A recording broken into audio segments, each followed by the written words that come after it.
যার ভোট শতাংশ ছিল 1-এর নিচে। 1 ঘন্টা বক্তৃতা করলে মানুষকে বোঝাতে হতো যে আমরা জনতা পার্টি নই, আমরা ভারতীয় জনতা পার্টি।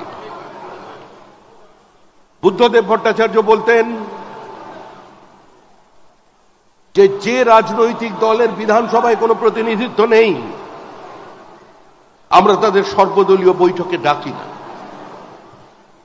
আজকে সেই অবস্থান থেকে আমরা যাত্রা শুরু করেছিলাম। আমরা সীমিত শক্তি নিয়ে বাংলার মানুষকে বলেছিলাম আমরা পশ্চিমবঙ্গের রাজনীতিতে থাকতে এসেছি, চলে যেতে আসেনি। আমরা বাংলার রাজনীতির পথে পৌঁছে দেবার জন্য আজকে রাজনীতির ময়দানে এসেছি।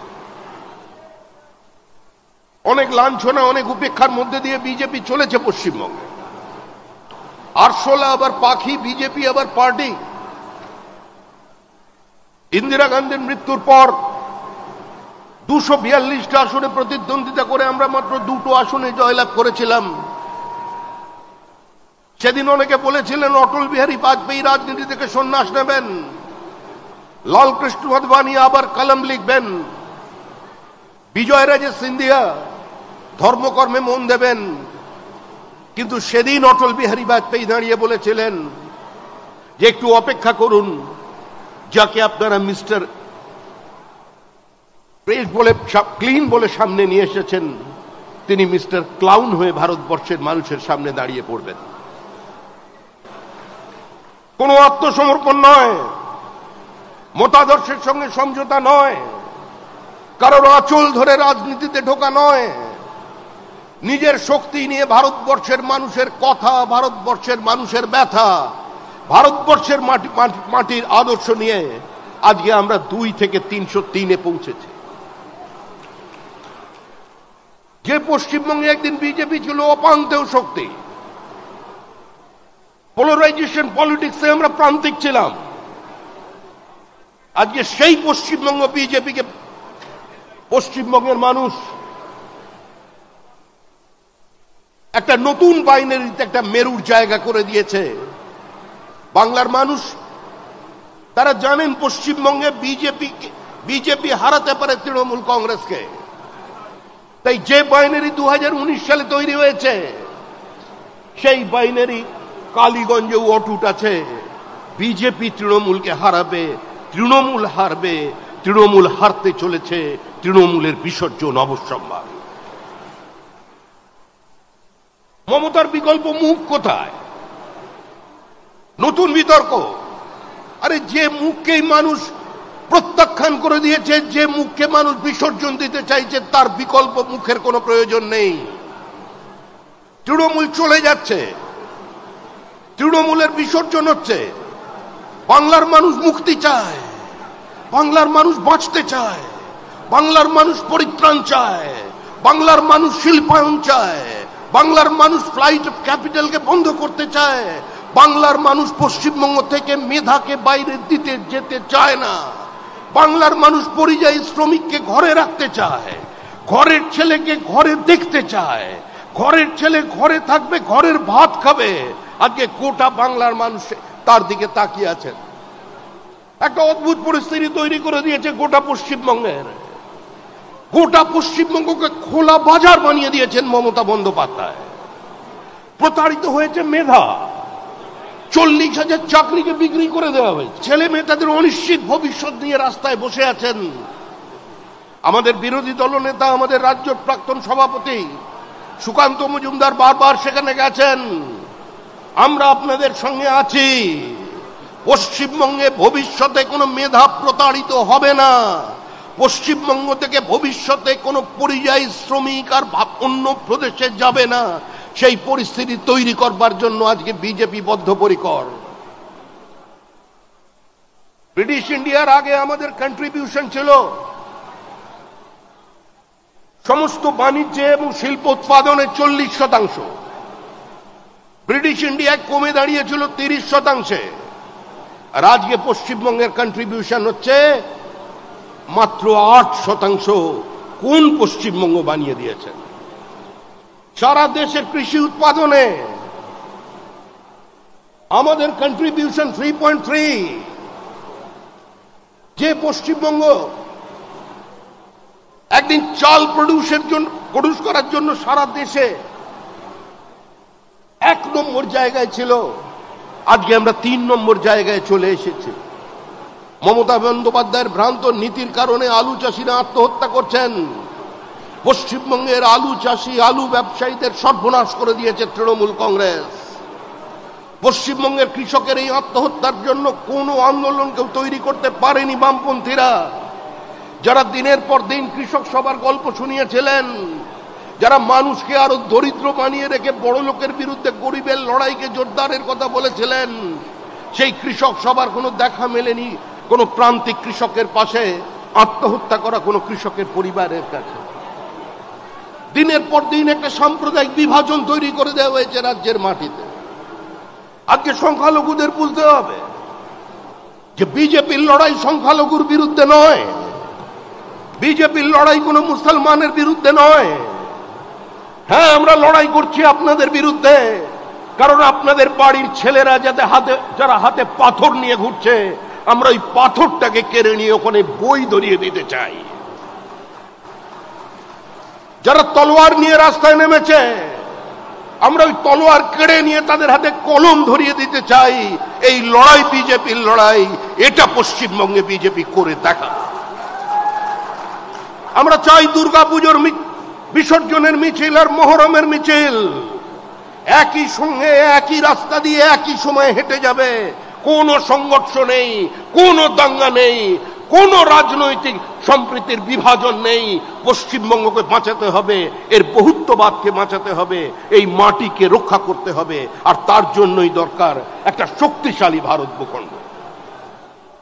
আমরা কলকাতায় দাঁড়িয়ে আছি। 1946 সালের পরিস্থিতি তৈরি করে দিয়েছেন আজকে মমতা বন্দ্যোপাধ্যায়। 46 সালে মহিলাদের থাই পর্যন্ত কেটে বিভিন্ন মাংসের দোকানে ঝুলিয়ে রাখা হয়েছিল মধ্য কলকাতায় আতঙ্ক তৈরি করবার জন্য। এই কলকাতার মাটিতে দাঁড়িয়ে স্লোগান উঠেছিল, পহলে পাকিস্তান দেনা পড়েগা তব ভি ভারত স্বাধীন হোগা। এই কলকাতায় মানুষ শুনেছে, কান মে বিড়ি মুহ মে পান লড়কে লেঙ্গে পাকিস্তান। এখানকার মানুষ শুনেছেন, শিক্ষিত মানুষ শুনেছেন, minority has a right to self determination, we want the right of self determination. আত্মনিয়ন্ত্রণের অধিকার চাই, আর তাই ভারত ভাগ মানতে হবে, তবেই ভারত স্বাধীন হবে।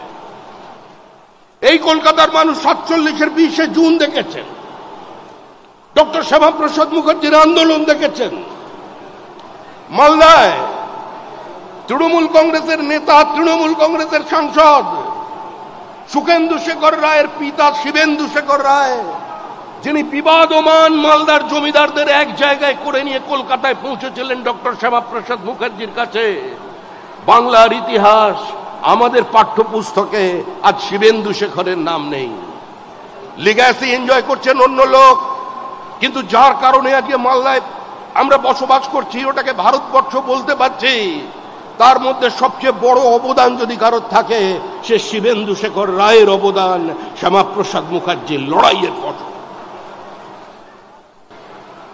আমরা নদিয়ার রানী জ্যোতির্ময়ীকে পাঠ্যপুস্তক থেকে তুলে দিয়েছি, যিনি সরাসরি লন্ডনে গিয়ে আন্দোলন করেছিলেন, ধর্ণা দিয়েছিলেন, ব্রিটিশকে বোঝাতে চেয়েছিলেন যে নদিয়া চাই, নদিয়ার একটা অংশের উপরে আমাদের অধিকারকে প্রতিষ্ঠিত করতে হবে। আমরা সেই ইতিহাস ভুলিয়ে দিচ্ছি। মমতা বন্দ্যোপাধ্যায় বলছেন, আমি পশ্চিমবঙ্গ নাম চাই না, আমি বাংলা বলতে চাই। কেন বাংলা বলবেন? আরে বড় নেতারা তো শেষে বক্তৃতা করে, বলছেন ওয়েস্ট বেঙ্গল সবচেয়ে পরে আসে, ডাব্লিউ থাকবার কারণে, তাই ওয়েস্ট বেঙ্গল শব্দটা তুলে দিয়ে শুধু বেঙ্গল করে দিতে হবে। আসলে এর পেছনে একটা চক্রান্ত আছে। চক্রান্ত হচ্ছে ইতিহাস বিকৃতি করবার চক্রান্ত, ইতিহাসকে ভুলিয়ে দেবার চক্রান্ত। মমতা বন্দ্যোপাধ্যায় কোনোদিন 21শে জুলাইয়ের সভায় প্রথম বক্তৃতা করেছেন? মমতা বন্দ্যোপাধ্যায়ের কোন নেতা কোনোদিন কোন সভায় গিয়ে বড় নেতা প্রথমে বক্তৃতা করেন? উদ্দেশ্য একটাই, বাংলার ইতিহাসকে বদলে দাও, বাংলার মানুষকে বোঝাও যে তোমাদের ইতিহাস তৈরি করেছে 1947-এর পরে কংগ্রেস, তার আগে তোমাদের কোনো ইতিহাস ছিল না। কংগ্রেসের গর্ভ থেকে জন্ম নেওয়া তৃণমূল কংগ্রেস ডিএনএ বদলাতে পারেনি, তৃণমূলের পাশ থেকে কংগ্রেস শব্দটাকে তুলে দিতে পারেনি। পশ্চিমবঙ্গের মাটিতে দাঁড়িয়ে আজকে আমরা নিজেদের প্রাসঙ্গিক করার জন্য একটার পর একটা বলিদান দিয়েছে। যে সন্দেশখালীর কথা আপনারা শুনছেন, ওই সন্দেশখালীর নিতাই নায়েক, ডক্টর ভবরঞ্জন মন্ডল, দিনু কাপালি খুন হয়েছিল সিপিআইএম এর হাতে। যে ভাষা সিপিআইএম বোঝে সেই ভাষায় বিজেপি কর্মীরা জবাব দিয়েছিল। আমাদের 7 জন খুন হয়েছিল শুধুমাত্র সন্দেশখালীতে 90-এর দশকের শেষ দিকে। বাদবাকি সংখ্যাটা সিপিআইএম এর কাছ থেকে জেনে নেবেন বিজেপি কিভাবে জবাব দিয়েছিল। নম্বরের হিসাব আমি এখানে করতে দাঁড়াইনি। গড়বেতা, চন্দ্রকোনা রোড, 17 জন শহীদের ছবি, অতিবাম আক্রমণের শিকার। দিনের পর দিন তারা করেছে, বিজেপি তাদের মতো করে জবাব দিয়েছে। কিন্তু 21-এর নির্বাচনে ফল বেরোবার পর যে আক্রমণ তৃণমূল কংগ্রেস করেছে, যে বর্বরচিত আক্রমণ তৃণমূলের পক্ষ থেকে নেমে এসেছে, তার উত্তর আজকে মানুষ দেবে। মানুষ তার জন্য প্রস্তুত আছে। একটা রাজনৈতিক দল যারা কোনো গণতান্ত্রিক ব্যবস্থায় বিশ্বাস করে না, একটা রাজনৈতিক দল যারা যুক্তরাষ্ট্রীয় কাঠামো মানে না, একটা রাজনৈতিক দল প্রতিদিন দেশের বিচার ব্যবস্থাকে আক্রমণ করছে। একজন মুখ্যমন্ত্রী যিনি অশোক স্তম্ভের নিচে বসে সরকারি দপ্তর থেকে প্রধানমন্ত্রীকে আক্রমণ করছেন। একটা বিধানসভা, যে বিধানসভা স্পিকার সারা ভারতবর্ষের সংসদীয় গণতন্ত্রের সমস্ত রীতিনীতিকে ধূলিসাৎ করে দিয়ে আজকে বিধায়কদের বক্তব্যকে এক্সপাঞ্জ করছেন ওয়াকআউটের পর। আজকে সে দেশে, অন্তত সে রাজ্যে কোনো গণতন্ত্র নেই, সেখানে কোনো সাংবিধানিক ব্যবস্থা নেই। কলকাতা বিশ্ববিদ্যালয়ের উপাচার্য তিনি রাজ্যের মুখ্যমন্ত্রীকে বলছেন যে আপনি বলুন আমাদের উচ্চশিক্ষার ভবিষ্যৎ কোন দিকে যাবে, আপনি আমাদের আলো দেখান। কোন কলকাতা বিশ্ববিদ্যালয়, কোন বাঙালি বিরোধী পার্টি বিজেপিকে বলছেন বাংলা ভাষায় ইউনিভার্সিটির কনভোকেশনের বক্তৃতা কে দিয়েছিলেন রবীন্দ্রনাথ ঠাকুর, এবং ডেকে এনেছিলেন ডক্টর শ্যামাপ্রসাদ মুখার্জি। সমস্ত সংখ্যালঘু আজকে ছাত্রছাত্রীরা সেদিন সেই বক্তৃতাকে বয়কট করেছিলেন দেব ভাষার বক্তৃতা বলে। ইতিহাস ভুলিয়ে দেওয়ার চেষ্টা করছেন আজকে আমাদের নেতারা। ব্রিটিশ বড়লাটের সামনে দাঁড়িয়ে স্যার আশুতোষ বলতে পারতেন, ministers may come and go, chancellors may bloom and perish, but my university, fellow graduates, your university will go on forever. Kolkata বিশ্ববিদ্যালয়কে যিনি আমার বিশ্ববিদ্যালয়, আমাদের বিশ্ববিদ্যালয় বলতে পারতেন, আজকে সেই কলকাতা বিশ্ববিদ্যালয়ের উপাচার্য বলছেন আমাদের আচার্যকে রাজ্য সরকার চায় না আমি আপনার সঙ্গে দেখা করি, সেজন্য আপনি কোনো ওয়েলকাম গেস্ট নন। বিধানসভা স্পিকার বলছেন যে এখানে রাজ্যপালকে আসতে হলে আমার কাছ থেকে পারমিশন নিয়ে আসতে হবে। এই পরিস্থিতির অবসান চাই। আমরা আপনাদের কাছে এসেছি আজকে একটি বিশেষ অনুষ্ঠানে, কিন্তু আমাদের সমস্ত কর্মীরা এই বিশ্বাস রাখুন এই নির্বাচনটার কোনো রাজনৈতিক দলের হাতে নেই। বাংলার মানুষ স্থির করে নিয়েছেন তৃণমূল কংগ্রেসের বিদায় তারা দেবেন। স্বয়ং জগন্নাথ দেবকে দীঘায় টেনে নিয়ে আসা হয়েছে, কারণ মা কালীঘাটের মা কালী আগে হাত তুলে নিয়েছেন, বলেছে এই ফাইল আমি নিতে পারবো না, আমার পক্ষে বাঁচানো সম্ভব নয়। এবার সরাসরি চলে গেছেন জগন্নাথ দেবের কাছে। জগন্নাথ দেব স্বইচ্ছায় কিংবা বাধ্য হয়ে এসছেন তা জানা নেই, কিন্তু জগন্নাথের ইচ্ছা আছে। জগন্নাথও বিদায় দেখতে চান, জগন্নাথও বাংলার মানুষের মুক্তি চান, পরিত্রাণ চান। তাই ওই দীঘাতেই, পূর্ব মেদিনীপুরেই, ওই যেখানে ভারত প্রথম স্বাধীন সরকার তৈরি করেছিল, তাম্রলিপ্ত সরকার, ওই ঐতিহাসিক মাটিতেই ওই বঙ্গোপসাগরই তৃণমূলের বিসর্জন হবে। তৃণমূল হারছে, তৃণমূল হারতে চলেছে, তৃণমূলের সামনে অন্য কোনো পথ খোলা নেই। মমতা বন্দ্যোপাধ্যায়ের আর কোনো হোর্ডিং নেই, সততার প্রতীক। এটা বিজেপি বলছে না, তৃণমূল কংগ্রেসই বিশ্বাস করে না। তৃণমূল কংগ্রেস আর কোনোদিন কোনো পোস্টার লাগাচ্ছে না সততার প্রতীক বলে। মনে করুন, মমতা বন্দ্যোপাধ্যায় রেলমন্ত্রী, প্রধানমন্ত্রী অটল বিহারী বাজপেয়ী কংগ্রেসের তোলা মিথ্যা অভিযোগ জর্জ ফার্নান্ডেজের বিরুদ্ধে মন্ত্রিসভা থেকে পদত্যাগ করলেন। কলকাতায় হোর্ডিং লাগলো, ক্ষমতা নয় সততা, দেখিয়ে দিল মমতা। আজকে সেই সততার প্রতিমূর্তি কে, বাংলার মানুষের সামনে নতুন করে বলবার কোনো প্রয়োজন নেই। একটা দল একটা সমাজকে বাজার বানিয়ে দিয়েছে, যেখানে আলু পটলের মতো চাকরি বিক্রি হচ্ছে, মেধা প্রতারিত হচ্ছে। সেই বাংলার মানুষকে আজকে মুক্তি দেবার জন্যই আজকে বিজেপি বদ্ধপরিকর। নরেন্দ্র মোদীর নেতৃত্বে সারা ভারতবর্ষে আমাদের পার্শ্ববর্তী রাজ্যগুলোর চেহারা বদলে গেছে। আজকে আসামের ইনফ্রাস্ট্রাকচার দেখুন, ত্রিপুরা দেখুন, ঝাড়খণ্ড দেখুন, আর পশ্চিমবঙ্গকে দেখুন। কেন্দ্রের কোনো পরিকল্পনা এখানে বাস্তবায়িত হচ্ছে না। পিএম জনধন প্রকল্প, পিএম বিশ্বকর্মা, পিএম শ্রী পশ্চিমবঙ্গে নেই। পিএম সূর্যঘর পশ্চিমবঙ্গে মমতা বন্দ্যোপাধ্যায় বাস্তবায়িত করতে দিচ্ছেন না। পশ্চিম মেদিনীপুর, ঝাড়গ্রাম, বাঁকুড়ায় বিপুল ম্যাঙ্গানিজের ভান্ডার তৈরি হয়েছে। ময়েল বারবার জানাচ্ছে রাজ্য সরকারকে যে ইট রিকোয়ার্স জয়েন্ট অ্যাকশন। রাজ্য সরকার এবং কেন্দ্র সরকারের যৌথ উদ্যোগে আজকে ম্যাঙ্গানিজ তুললে গোটা পশ্চিমবঙ্গের ওই জঙ্গলমহলের সম্পূর্ণ আর্থসামাজিক ব্যবস্থা বদলে যেতে পারে। আজকে মমতা বন্দ্যোপাধ্যায়ের সরকার সে পথে হাঁটছেন না। উত্তর 24 পরগনায় 100 স্কোয়ার কিলোমিটার জমি তেলের উপর ভাসছি আমরা। We are sitting on the hotbed of oil. গোটা উত্তর 24 পরগনায় ওই তেল তোলার জন্য 19 বার চিঠি লিখতে হয়েছে ভারত সরকারকে, মমতা বন্দ্যোপাধ্যায়কে। তারপরে এই বাজেটে তিনি ঘোষণা করেছেন। একটার পর একটা কেন্দ্রের প্রকল্পের নাম বদল শুরু করে ক্লান্ত হয়নি। তাদের সীমাহীন দুর্নীতির কারণে, তৃণমূল কংগ্রেসের প্রাতিষ্ঠানিক লুটের কারণে বঞ্চিত হয়ে গেছে বাংলা। আজকে সেই জায়গা থেকে আমাদের এই রাজ্যকে পুনরুদ্ধার করতে হবে। এটা অস্তিত্ব রক্ষার লড়াই।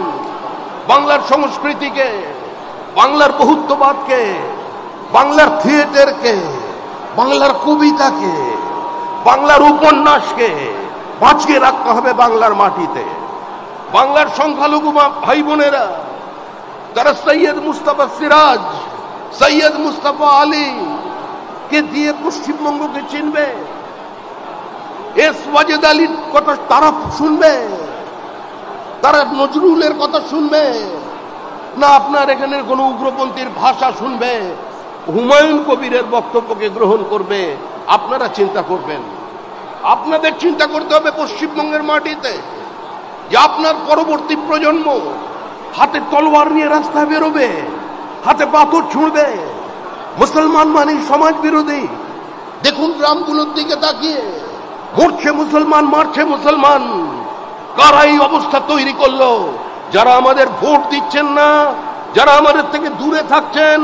আপনারা প্রয়োজন যদি মনে করেন বিজেপিকে অচ্ছুত অস্পৃশ্য মনে করেন, আপনারা ভোট দয়া করে দেবেন না। কিন্তু আপনারা আয়নার সামনে দাঁড়িয়ে নিজেকে প্রশ্ন করুন, গত 3 বছরে পশ্চিমবঙ্গে যত খুন হয়েছে তার মধ্যে মুসলমানের সংখ্যা কত? 90% মুসলমান খুন। মরছে মুসলমান, মারছে মুসলমান। আর তাদের পরিবার বলছে সিবিআই তদন্ত চাই। এই অবস্থা থেকে মুক্তি পেতে হবে। আরেকটি বিশেষ বিষয়, সারা ভারতবর্ষের এ ধরনের কোন চিত্র নেই যে একজন হিন্দু বিবাহিত মহিলা দাঁড়িয়ে বলছে বিএসএফ কে যে আমায় গুলি করুন, আমার বুকে গুলি করুন, আমি আপনাদের হাতে মরতে চাই, অন্যের হাতে নিজের শরীরকে অপবিত্র হতে আমি দেব না।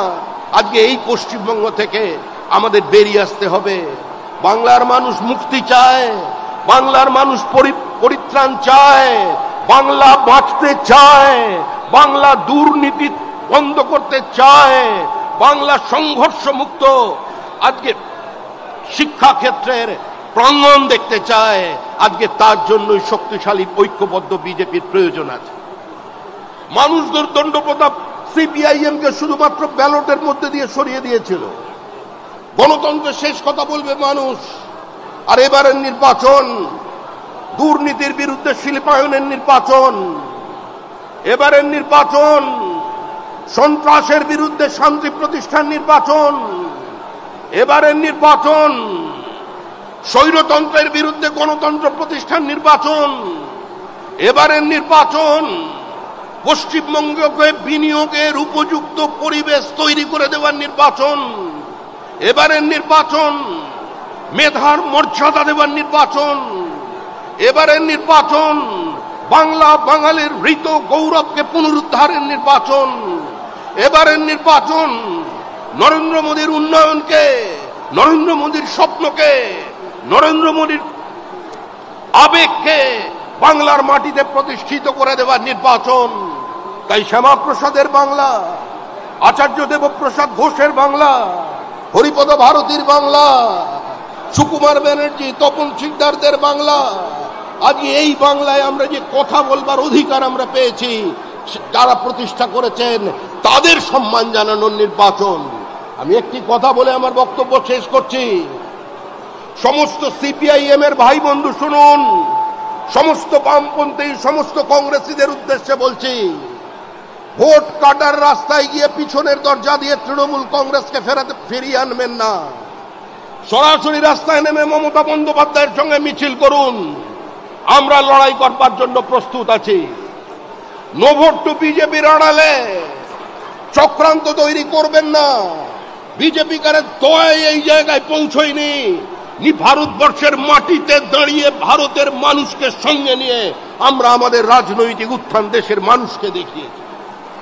তাই যার যার পতাকা আছে, ওই পতাকাগুলো কিছুদিনের জন্য একটু আলমারির ওপরে তুলে রাখুন, পথে নামুন, তৃণমূলকে সরান, তৃণমূলের বিসর্জন দিন।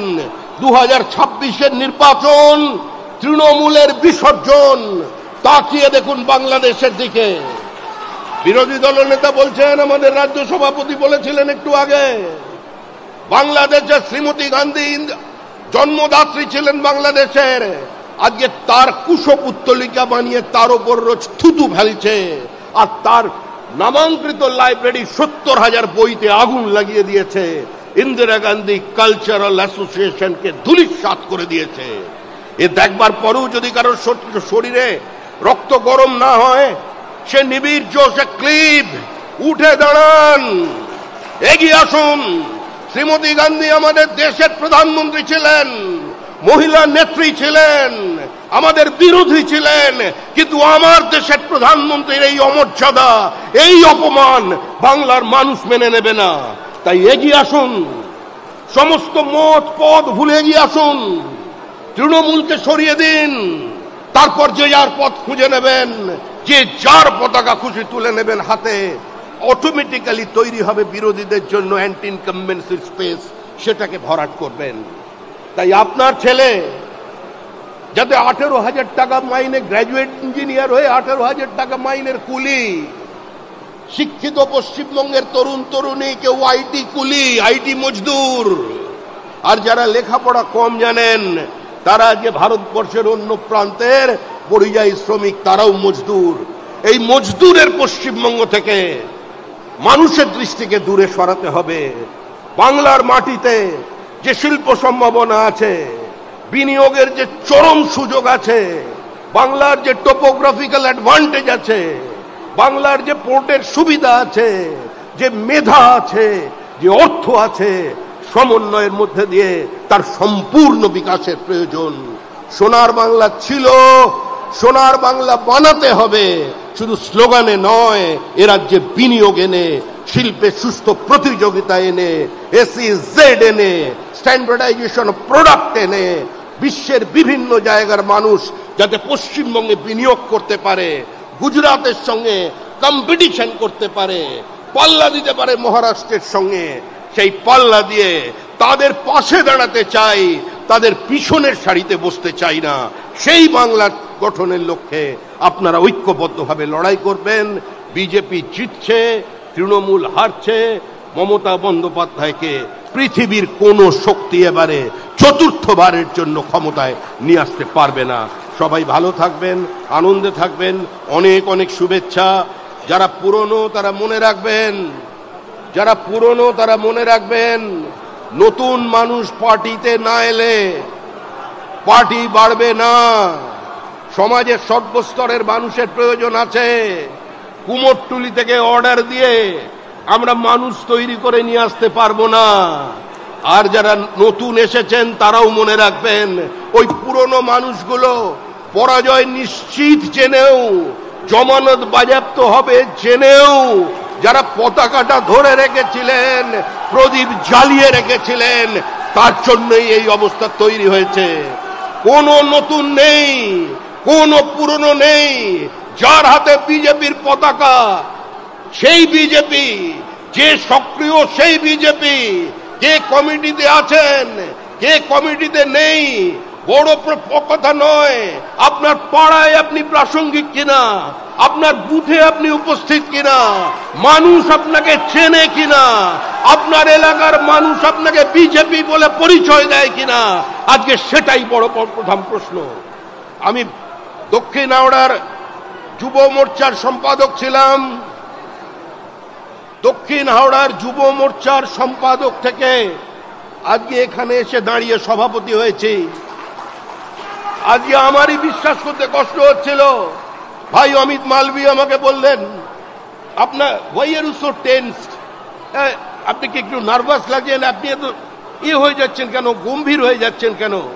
আসলে বিশ্বাস করুন, প্রথম যখন বিধানসভায় জিতেছিলাম 15 মিনিট বিশ্বাস করতে পারিনি যে পশ্চিমবঙ্গে বিধানসভায় কেউ জিততে পারে।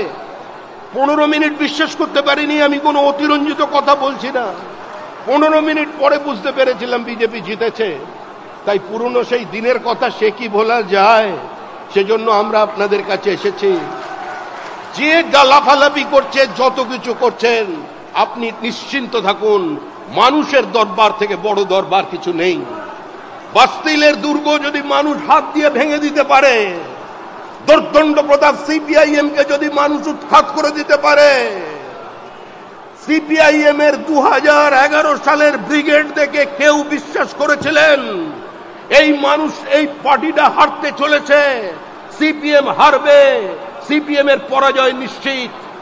কেউ বিশ্বাস করতে পেরেছিলেন যে পলিটিক্সের ল্যাটারাল এন্ট্রি নেওয়া একজন ব্যুরোক্র্যাট সিপিআইএম এর সবচেয়ে পরিচ্ছন্ন মুখ বুদ্ধদেব ভট্টাচার্য তাকে হারিয়ে দেবেন 50,000-এর বেশি ভোটে? কারোর বিশ্বাস ছিল না। বলুন তো বুকে হাত দিয়ে। যেদিন অমিত শাহ বলেছিলেন আমরা 23টা আসনে জিতব, আমি ওপর থেকে নিচ পর্যন্ত বলেছি, কেউ বিশ্বাস করেছিলেন বাংলার? যে অমিত শাহ বলেছিলেন 23টা আসনে বিজেপি জিতছে, মানুষ শুনে হেসেছিল, বিজেপি কর্মীও প্রথমে বিশ্বাস করেনি। কিন্তু স্বাধীন ভারতবর্ষের সবচেয়ে বড় political election strategist Amit Shah, আর দ্বিতীয়টি এখনো পর্যন্ত জন্মাননি। তাই যারা 200 পারের কথা বলছেন না, 200 পার তো বলেছিলেন, একবার তীর অন্যদিকে লেগেছে, এবার 200 পার নয়, তৃণমূলকে পরপারে পাঠিয়ে দেবে বিজেপি। তৃণমূল বাঁচতে পারবে না। আমাদের কর্মীদের যারা রক্ত নিয়েছে, আমাদের 21 পরে যে অত্যাচার তৃণমূল কংগ্রেস করেছে, যাদের হাতে রক্ত আছে বিজেপির, তারা কেউ পার পাবেন না। সরকারের পরিবর্তন হবে, পাতাল থেকে খুঁজে বের করা হবে। সন্দেশখালীতে আমরা সন্দেশখালীর ভাষায় জবাব দিয়েছিলাম। আনন্দ মালিক খুন হয়েছিল 90-এর দশকে রাজবোলহাটে, আমরা পাল্টা দিয়েছি। আমাদের কর্মী খুন হয়েছিল জঙ্গিপুরে, আমাদের দেখবার জন্য গিয়েছিলেন রবিশঙ্কর প্রসাদ, কঙ্কা টুডুর বদলা আমরা দেখিয়েছি। আমরা পশ্চিম মেদিনীপুরের সিপিআইএম সহ অতি বামেরা যে ভাষা বোঝে সেই ভাষায় দেখিয়েছি। আজকে মনে রাখবেন, অস্ত্র ধরতে বা বিজেপিকে বাধ্য করবেন না। বিজেপির কর্মী মার খাবে, মরে যাবে, কিন্তু দীর্ঘদিন একতরফা আক্রমণ চলবে না। দীর্ঘদিন একতরফা আক্রমণ চলবে না। গান্ধীজি শান্তির কথা বলেছিলেন, অহিংসার কথা বলেছিলেন, হাতে কিন্তু গীতা ছিল। আর গীতায় বলা আছে যে সর্বধর্ম পরিত্যাজ্যং মামেকং শরণং মসি অহং তাং সর্ব পাপেভ্যো মোক্ষয়িষ্যামি মা শুচ। সমস্ত ভুলে যাও, এখন যুদ্ধ করো, প্রয়োজনে যুদ্ধ হবে। যে ভাষা তৃণমূল কংগ্রেস বোঝে সেই ভাষায় উত্তর হবে। বিজেপির মতো করে ক্ষমতায় এসছে সারা দেশে। এই বাংলায় পরিবর্তন নয়, এই বাংলায় বিসর্জন হবে, বিসর্জন। 26-এর নির্বাচন তৃণমূলের বিসর্জন। এই বিসর্জনের জন্য সংঘবদ্ধ হন। ধন্যবাদ।